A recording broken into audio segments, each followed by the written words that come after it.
కొంచెం లేట్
दुष्कृता संभवामि युगे युगे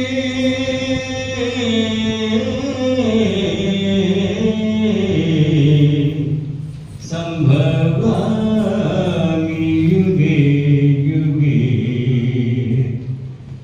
ఏ కాలమున ధర్మమునకు హాని కలుగును అధర్మము వృద్ధి నొందును ఆయా సమయముల యందు శిష్ట రక్షణ దుష్ట శిక్షణ ధర్మ సంరక్షణముల కొరకు ప్రతి యుగమున అవతారము దాచుచున్నాను.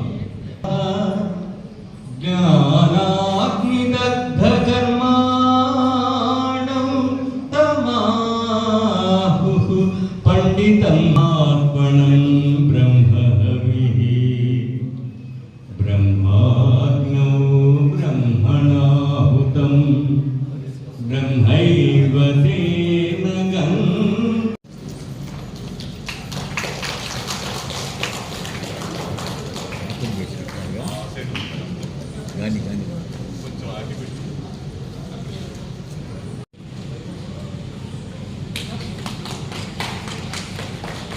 సభకు ఇప్పుడు సన్మాన గ్రహీతలు అందరికి తెలిసిన వారే, కాకపోతే సభా మర్యాదగా కొంత చెప్పాలి కాబట్టి చెప్పడం జరుగుతుంది. నీలిశెట్టి ప్రభాకర్ నాయుడు గారు, వీరి తల్లిదండ్రులు నీలిశెట్టి నంజుంటప్ప గారు, తల్లిగారు గౌరమ్మ అంటారు కానీ సరస్వతమ్మ గారి పేరు. ధర్మవరం గ్రామం అనంతపురం జిల్లాలో వీరు 15/6/1938 జ్యేష్ఠ పుత్రుడిగా జన్మించడం జరిగింది. ఈయనకి 3 తమ్ముళ్ళు 3 చెల్లెళ్ళు. ఈయనంతా చూస్తే మాత్రం ఈ రోజుల్లో ఈ సినిమా తీస్తే మామూలుగా సినిమా 100 రోజులు ఆడుతుందని అంటారు. ఆ సినిమా మాత్రం 200 రోజులు గ్యారంటీగా ఆడుతుందన్నమాట. ఆయన బయోగ్రఫీ అంతా తెలుసుకున్నాడు దానిగా మాత్రం. ఈయన అక్కడ ధర్మవరంలోనే చదువుకోవడం జరిగింది చిన్నది, తర్వాత అనంతపూర్లో చదవడం జరిగింది. తర్వాత ఇంటర్మీడియట్ కూడా గవర్నమెంట్ ఆర్ట్స్ కాలేజ్లో చదివారు. అప్పట్లో కెమిస్ట్రీలో 150కి 149 అంటే తమిళనాడు గవర్నమెంట్ కూడా చాలా అప్రిషియేట్ చేసింది. కెమిస్ట్రీలో రావాలని మేము కూడా బైపీసీ స్టూడెంట్, కానీ సార్ కెమిస్ట్రీలో వచ్చిందంటే చాలా గొప్ప విషయం. ఎంబీబీఎస్ వచ్చి ఆయన చదవాలని కోరిక. మొత్తానికి వాళ్ళ తల్లిదండ్రులు అందరూ బిడ్డల్ని ఓటు వేయించి ఈయన ఎంబీబీఎస్లో చేర్పించారు. ఆ చేర్పించడం 2 సంవత్సరాలు బాగానే జరిగింది. తర్వాత కష్టకాలం మొదలెట్టింది. తండ్రి ఒక ముఠా మేస్త్రి అని ఒక సినిమా ఉంటుంది, ఆ టైపు కాదు, కానీ ఆయన అందరికీ చాలా చేదోడు వాళ్ళగా పనులు చేయిస్తూ ఒక బిల్డింగ్ కార్మిక ముఠా మేస్త్రిగా ఉండి ఈయన కోరిక గమనించారు తల్లిదండ్రులు. తర్వాత ఇతను ఈ విధంగా సెకండ్ ఇయర్ నుంచి ప్రాబ్లం అయిపోయింది అనేటప్పటికీ ఫ్రెండ్స్ 3 వాళ్ళు నీలం సంజీవ్ రెడ్డి గారి అల్లుడు ఒక ఆయన, ఇంకా వేరే 2 ఫ్రెండ్స్, వాళ్ళిద్దరు కలిసి ఈయన వెనక్కి వెళ్ళిపోయే స్టేజ్లో మేమున్నాం సైతం అనే మాకు ఇప్పుడు స్లోగన్ ఉంది కదా, ఆ విధంగా సార్ని ఎంబీబీఎస్ పూర్తి చేయించారు. ఎంబీబీఎస్ పూర్తి అయిపోయి తర్వాత పిహెచ్సి డాక్టర్గా అవ్వటం. తర్వాత ఈమె మేడం ఒక ఆమె డాక్టర్ ఈయన అబ్జర్వ్ చేస్తూ వస్తుందన్నమాట. ఈయనంతా మొత్తం ఇది మాత్రం చాలా రియాలిటీగా ఉంటుంది, చెప్తే 1 అవర్ పడుతుంది, కాకపోతే మన గెస్ట్ సారు తొందరగా పోవాలి కాబట్టి. ఆమె ఇప్పటికంటే లవ్ లెటర్ అంటారు, ఆమె ఒక మంచి లవ్ లెటర్ రాసింది సార్కి. ఇది నేను పెళ్లి చేసుకోవాలనుకుంటున్నాను, ఇది విషయం నీ ఒపీనియన్ కావాలని. సారు కూడా ఇంకా అంతా మళ్ళీ వెనక్కి వెళ్ళిపోయాడు తల్లిదండ్రుల దగ్గరికి, మొత్తం హిస్టరీ రాశాడు కంప్లీట్గా. నా పరిస్థితి ఇది, నేను పెద్ద కొడుకుని ఈ విధంగా చదివించాలనుకున్న ఈ విధంగా చేశాను. నేను పెళ్లి చేసుకుంటే ఎవరిని జాబ్ రాగానే పరిస్థితి ఏంటి, నా మీద బర్డన్స్ ఎన్ని ఉంటాయి, నా కుటుంబ పరిస్థితి నువ్వు ఆలోచన చేసి నీ పరిస్థితి మనం ఆలోచన చేసుకొని నీ నిర్ణయాన్ని తెలియజేయండి అనేది చెప్పారు. చెబితే వాళ్ళు ఆమె అన్నిటికీ మేడము ఓకే అని చెప్పారు డాక్టర్ గురుజేవి గారు. అది చాలా గొప్ప విషయం.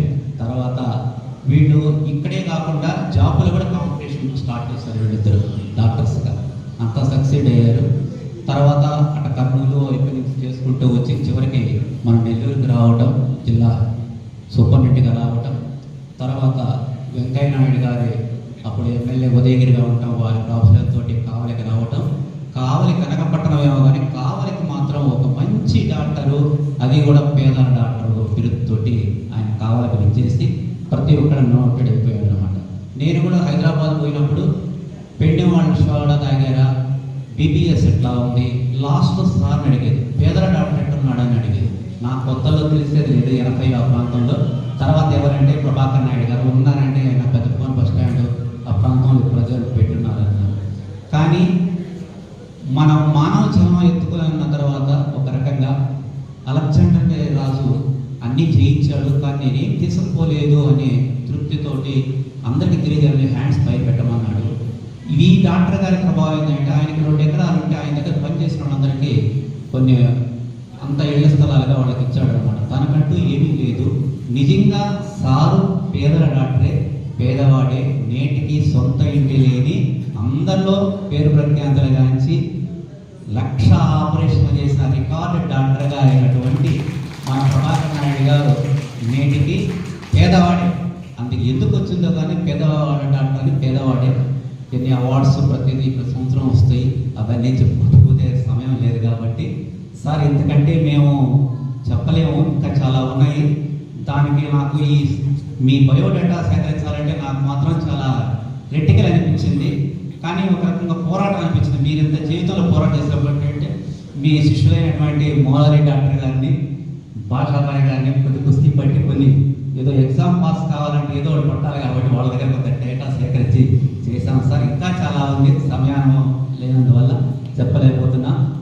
అంటే చాలామంది పిక్చర్ కనుక తీసి ఎవరైనా సినిమా వాడు కనుక ఉంటే 200 days గ్యారంటీ సార్. తర్వాత వీరికి అందరూ చేయుతే కానీ ఎప్పుడు ఎవరు ఆయన నోనెలే. మొత్తం మీద మనము అందరూ నవ్వుతూ బతకండి అంటారు, కానీ మీకు తెలియకపోయినా వేరే వాళ్ళైనా పంపించండి నవ్వుతూ రిసీవ్ చేసుకుంటాడు. అదే ఆయన ఆరోగ్య రహస్యం. వద్దోనా సార్?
కాలంలో 124 ఉచిత మెగా మెడికల్ క్యాంపులు పెట్టి ఉచిత ఆహారం, ఉచిత మందులు, ఉచిత సర్వీసు, అన్ని రకాల సర్వీస్ చేసిన గొప్ప డాక్టరు బహుశా నాకు ఎవరు తెలిసిన వాళ్ళు ఎవరు లేరు. 124 ఉచిత మెగా మెడికల్ క్యాంప్స్, లక్షలాది రూపాయలు.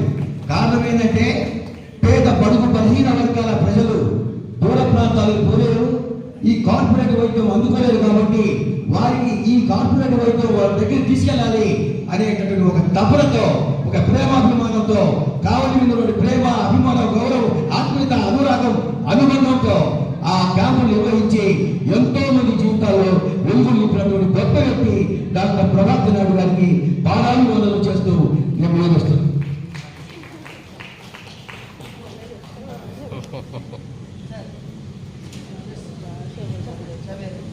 1 lakh క్రాస్ చేశారంటే డాక్టర్ గారు ఆపరేషన్స్ ఇందా చెప్తా అనుకున్నాము, మా భాషా గారు చెప్పారు కాబట్టి. చెన్నా వెంకట్రావు గారు, చెన్నకేశ్వర్ గారు డాక్టర్ గారిని సన్మానించారు. ఇప్పుడు బాలాజీ ఫర్నిచర్స్ చెన్నా వెంకట్రావు గారు డాక్టర్ గారు కావలి స్వచ్ఛంద సంస్థలకి సేవాభావం గల వ్యక్తి మాకు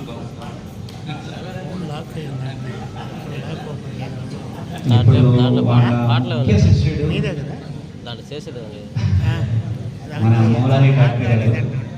వారు ఎక్కడుంటే వీరు అక్కడే ఉంటారన్నమాట. దానికి సందేహం లేదు.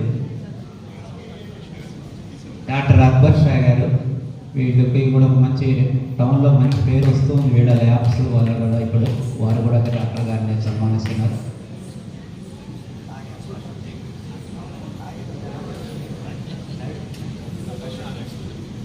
డాక్టర్ షఫీ గారు డాక్టర్ గారిని సన్మానిస్తున్నారు.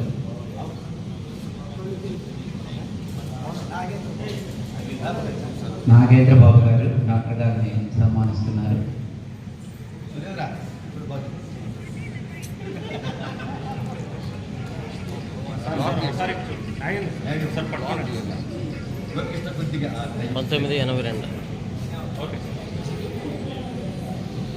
డాక్టర్ గారు ఇంతకుముందు కుటుంబ నియంత్రణ స్టార్ట్ అయినప్పుడు వేసెక్టమీకి ట్యూబెక్టమీకి ఇతనికి ఫండ్ వచ్చేది. అప్పుడు కొంత ఫండ్ వచ్చింది ఆయనకి. ఒక 5,000 మంది ట్యూబెక్టమీ వేసెక్టమీ అనుకుంటాను చేసింది. అప్పుడు ఆ ఫండ్ వచ్చిన తర్వాత దాంతో కారు కొన్నాడు. ఆయన కోరిక ఆ విధంగా నెరవేర్చుకున్నాడు సార్.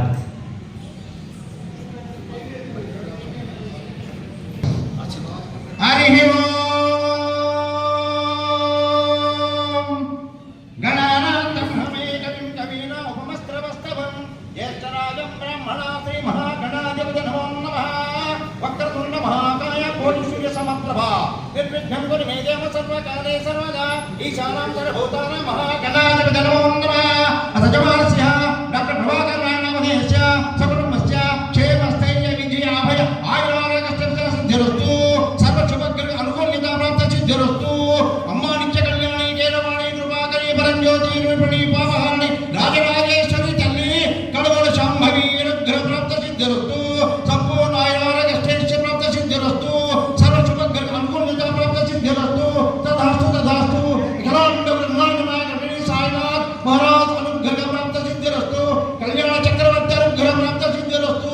రఘురామ మల్లికార్జున స్వామి అనుగ్రహ ప్రాప్త సిద్ధిరస్తు. తదాస్తు తదాస్తు. డాక్టర్ ప్రభాకర్ నాయుడు గారు పేదల పాలకి పెన్నిది అని చెప్పాలంటే మారు పేరు నాకు కనిపించడం లేదు. 2 మంచి ఆరోగ్య సంప్రదాయాలు జీవించాలి. బడుగు బలహీన వర్గాల పేద ప్రజలను అక్కువ చేర్చుకుని మేమున్న 24/7 ఏ టైంలో పోయినా కూడా నాయుడు గారు ఉన్నారు. మనకు ఆరోగ్యం చేస్తారు. మందులు లేవు సార్, జోబుల ఫీజు డబ్బులు లేసారంటే ఏమి పనులు రావయ్యా అని చెప్పేసి ఫీజు కూడా లేకుండానే మందులు కూడా ఇచ్చి ప్రజల ఆరోగ్యమే, అట్టడి వర్గాల ప్రజల ఆరోగ్యమే నాకు శ్రీరామ రక్ష అవుతుంది. నా కంటలో తుది శ్వాస వరకు కూడా పేద ప్రజలకు ప్రాణం నేను సహాయం చేసుకుని వైద్య సహాయం చేసుకుని జీవిస్తానని చెప్పేసి అలా ఒక ప్రతిజ్ఞలాగా చేస్తున్నాడు. కాబట్టి నాయుడు గారు కావాలో ఉండడం కావలి పట్టణానికే కాదు, చుట్టుపక్కల ప్రజలకి అందరికీ కూడా గర్వకారణము, ఒక ఆశా కిరణం ఎవరంటే డాక్టర్ నాయుడు గారు ఉన్నాడు. Thank you so much. Thank you so much sir. మరి ముఖ్యంగా ధన్యవాదాలు. అంతర్జాతీయ వృత్తుల దినోత్సవ సందర్భంగా అందరికీ ఇక్కడ ఉన్నటువంటి వయోవృద్ధులందరికీ కూడా శుభాభినందనలు. మన దేశానికి స్వాతంత్రం వచ్చి 76 సంవత్సరాలు, అంతర్జాతీయ వృద్ధుల దినోత్సవానికి 33 సంవత్సరాలు. వీళ్ళు బత్తల కొడ్డయ్య గారికి 92 సంవత్సరాలు. అంటే మన భారతదేశానికి స్వాతంత్ర ఉద్యమం జరుగుతున్నటువంటి రోజుల్లో జూలై 1వ తేదీ 1933వ తేదీ బత్తల వెంకయ్య బత్తల లక్షమ్మ పుణ్య దంపతులకు తొలి సంతానంగా జన్మించారు. అందుకే వాళ్ళు ఆయన ఎదుగుతున్న కొద్దీ జాతీయాభిమానం, జాతీయోద్యమ భావాలు ఆయనలో మొలకెత్తులు పెరిగాయి. ఆయనకు ఒక తమ్ముడు చెల్లెలు ఉండేవారు. ప్రస్తుతం వాళ్ళు దివంగతులు. ఆయన మన జవహర్ భారత్లో మొట్టమొదటి బ్యాచ్లో 1952 సంవత్సరంలో ప్రారంభించినటువంటి జవహర్ భారత్లో చేశారు. వెంటనే కుటుంబ పరిస్థితులను బట్టి 1954లో నంద్యాలలో తాలూకా ఆఫీస్లో జూనియర్ అసిస్టెంట్గా చేరారు. ఆయన ఉద్యోగం ప్రారంభించారు. 61, 63లో ఆర్ఐగా, తర్వాత 75, 79లో ఎన్డీఆర్ఐగా, తర్వాత 79లో యూడీఆర్ఐగా, డిప్యూటీ తహసీల్దార్గా 1979లో వరుసగా ప్రమోషన్ పొందుతూ 1988 నుండి 91 వరకు ఆయన తహసీల్దార్గా పనిచేశారు. నిజాయితీగా, నిక్కచ్చిగా ఆయన పనిచేస్తూ 1991లో పదవి విరమణ చేశారు. ఆ రోజులు అమృతకాలమేమో అనిపిస్తుంది. పలు విషయాల్లో ఆయన ప్రభుత్వానికి సూచనలు ఇచ్చారు. మంగళగిరి ఎంఆర్ఓగా చేస్తున్నప్పుడు వంగవీటి మోహన్ రంగా గారి హత్య జరిగిందట. అప్పుడు ఎమ్మెల్యే కోడెల శివప్రసాద్ గారి భార్యను ఆయన కాపాడారు. ఎందుకంటే ముష్కరులు వాళ్ళ ఇంటి మీద ఆ ఇంటిని తగలబెట్టబోయినప్పుడు ఆయన ఫైరింగ్ ఆర్డర్స్ ఇచ్చి ధైర్యంతో ఆమెను కాపాడారు. శిస్తు వసూలు చేయడం కానీ ఆయన చాలా నిజాయితీగా ఉండి రాష్ట్రంలో మొదటి స్థానంలో నిలిపారు గుంటూరును. 1990లో గుంటూరులో తుఫాన్లు వచ్చినప్పుడు రిలీఫ్ ఆపరేషన్కు తన సిబ్బందితోటి వెళ్ళి చాలా విజయవంతంగా పరిస్థితులన్నీ కూడా సరిదిద్ది వచ్చారు.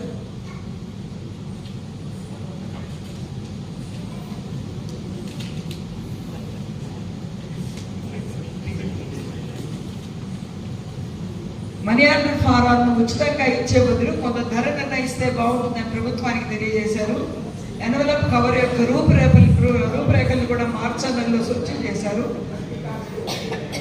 అదేవిధంగా రైల్వే టికెట్లు 41 పైసలు 42 పైసలతో ఎండ్ అయితే వాటిని రౌండ్ ఆఫ్ చేయించడానికి ఆయన చేసిన సూచనలను ప్రభుత్వం గ్రహించింది.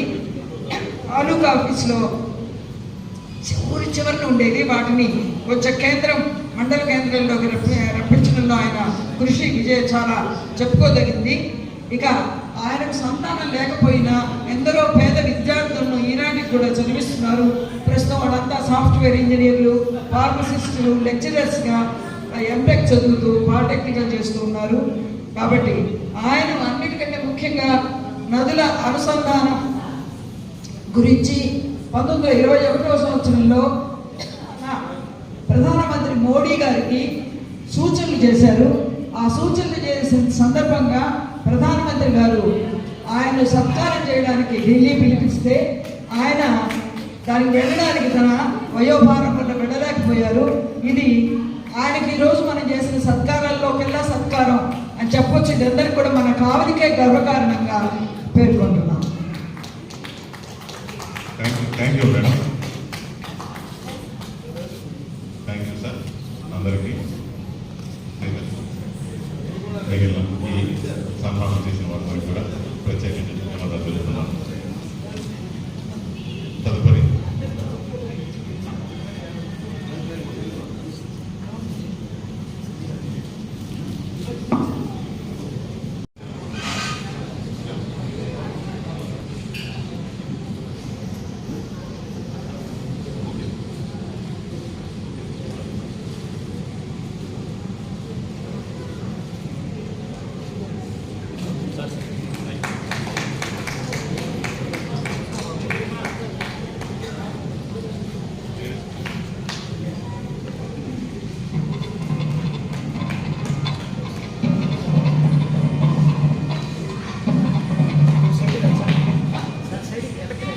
రీసెంట్ బాలల సంస్థల్లో ఉండి సేవ ఏఎంసీ వైస్ చైర్మన్గా కూడా చేశారు. మరియు చాలా అసోసియేషన్లకి ప్రెసిడెంట్గా చేశారు. మరి ఆంధ్రప్రదేశ్లో సమాచార హక్కు చట్టం కింద ముగ్గురు పాస్ అయ్యారు. వారిలో మన పాల్గొండే గారు కూడా ఉన్నారు. స్పోర్ట్స్ లెవెల్, ఇంటర్నేషనల్ లెవెల్ పరుగు పంద్యాలలో మరియు నడక పంద్యాలలో గోల్డ్ మెడల్ సంపాదించారు. గుంటూరులో గత 6 నెలల కింద గుంటూరులో మరియు హైదరాబాద్ స్టేట్ లెవెల్లో కూడా చాలా మెడల్స్ ఇప్పటికే ఆయన రోజుల్లో ఉన్నాయి. సుమారు 15-20 మెడల్స్ ఈ వయసులో 82 సంవత్సరాలు మేమే చేయలేకున్నాము. అలాంటి వయసులో నడక పందెము, పరుగు పందెము, 200 మీటర్లు, 500 మీటర్లు, 5K రిపోర్ట్ చేశారు. 5K వాక్ చేశారు. ఇంకా మా యొక్క క్లబ్కి అన్ని విధాలా మాకు ఆర్థిక సహాయం కానీ ఇది కానీ ఈ కళ్యాణ మండపాన్ని కానీ మొత్తం వారే మాకు ఇచ్చి మీరు ఏ కార్యక్రమాలు చేసుకోండి, ఎప్పుడైనా చేసుకోండి, 24 అవర్స్ చేసినా పర్లేదు, 4 రోజులు చేసినా సరే మీకు అంతా ఉచితంగానే ఈ యొక్క కళ్యాణ మండపానికి ఎలాంటి ఖర్చు కూడా చేసి మాకు ప్రోత్సహిస్తున్నారు. కాబట్టి వారికి మాకు ముఖ్యంగా మరీ మా ప్రభుత్వం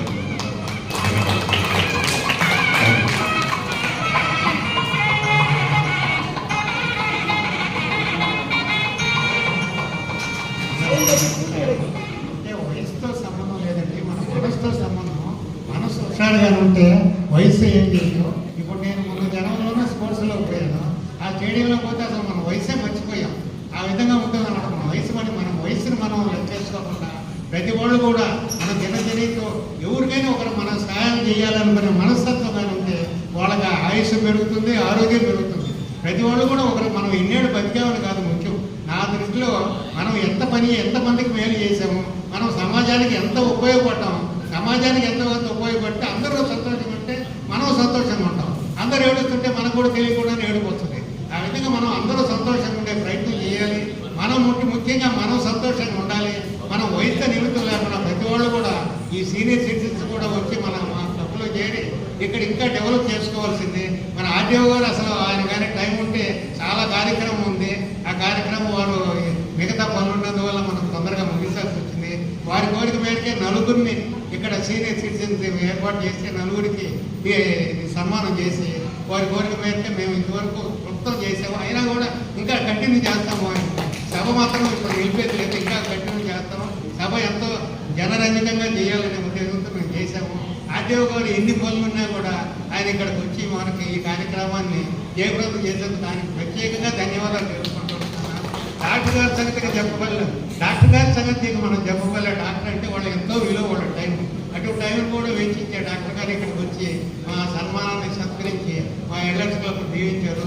తర్వాత ఎంఆర్ఓ గారు కూడా అంటే మన ఎంఆర్ఓ గారు కూడా వచ్చి దీన్ని సభని జయప్రదం చేశారు. ఇక్కడ వచ్చిన మంది మిగతా ఆవుకులందరూ స్టేజ్ మీద ఉన్న వాళ్ళు అందరూ కూడా మాకు ఎంతో సహాయం చేసినట్టుగా ఉంది. మేము ఎంతో సంతోషిస్తున్నాం ఈ కార్యక్రమం ఆర్డీఓ గారి సమక్షంలో జరిగినందుకు.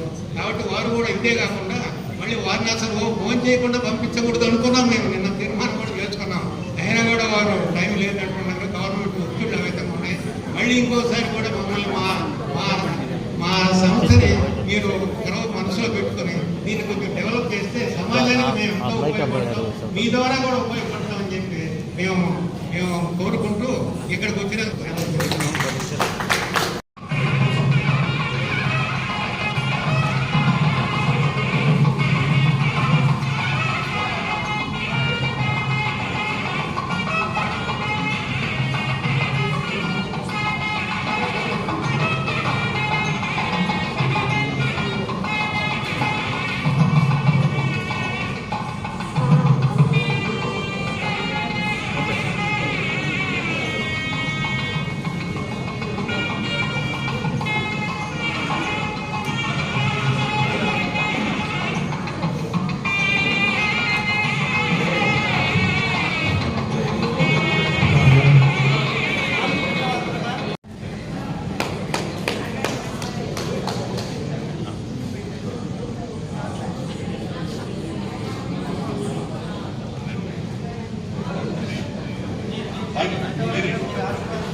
అందరూ పట్టుకోండి మేడం, అందరూ పట్టుకోండి.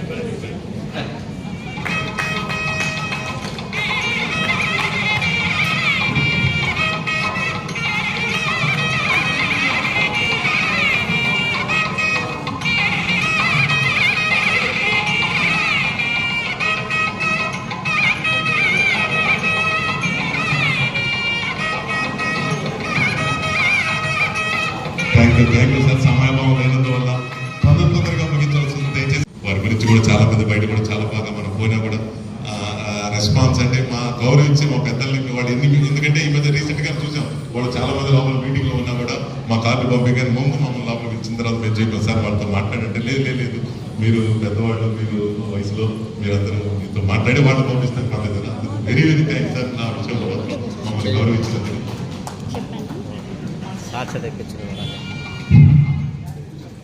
ఈరోజు అంతర్జాతీయ వయోవృద్ధుల దినోత్సవం సందర్భంగా కావలి పట్టణం నందు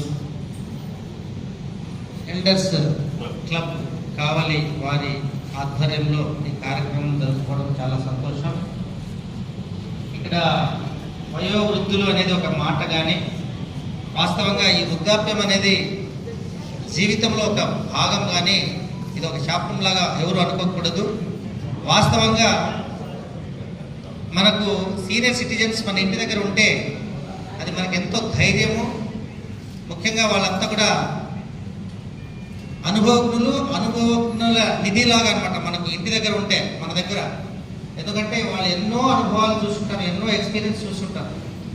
వాళ్ళు మన కళ్ళ ముందు మన ఇంటి ముందు ఏమి చేయకుండా కూర్చున్నా అది మనకు ఒక పెద్ద కొండంత ధైర్యం లాగా ఉంటుంది. అది అనుభవించే వాళ్ళకి మాత్రమే తెలుస్తుంది. బట్ రాను ఈ బాగా బిజీ లైఫ్లో ఎవరు కూడా అటువంటి ఆలోచన చేస్తారో లేదో నాకు తెలియదు, కానీ ముందు నుంచి మా తల్లిదండ్రులు నేర్పించిన ఈ యొక్క యాక్టివిటీస్లో ఖచ్చితంగా మేము పాటిస్తాము. అందుకనే సీనియర్ సిటిజన్స్ వస్తే తప్పకుండా వాళ్ళని గౌరవిస్తాము. ఐఏఎస్ అయినా ఐపీఎస్ అయినా ఎవరైనా కానీ ఖచ్చితంగా తండ్రికి కొడుకు తాతకు మనవడే కాబట్టి అది ఆ నానుడి మాత్రం మర్చిపోకూడదు. కాబట్టి 100% ఇటువంటి కార్యక్రమాలు రావడం, ఈరోజు మీతో కలిసి ఈ కార్యక్రమంలో పాల్పంచుకోవడం చాలా సంతోషం వేస్తుందని తెలియజేసుకుంటూ ఎప్పటికీ మీ ఆశీర్వాదం ఉండాలని చెప్పేసి భావిస్తూ సెలవు తీసుకుంటున్నాను. Thank you.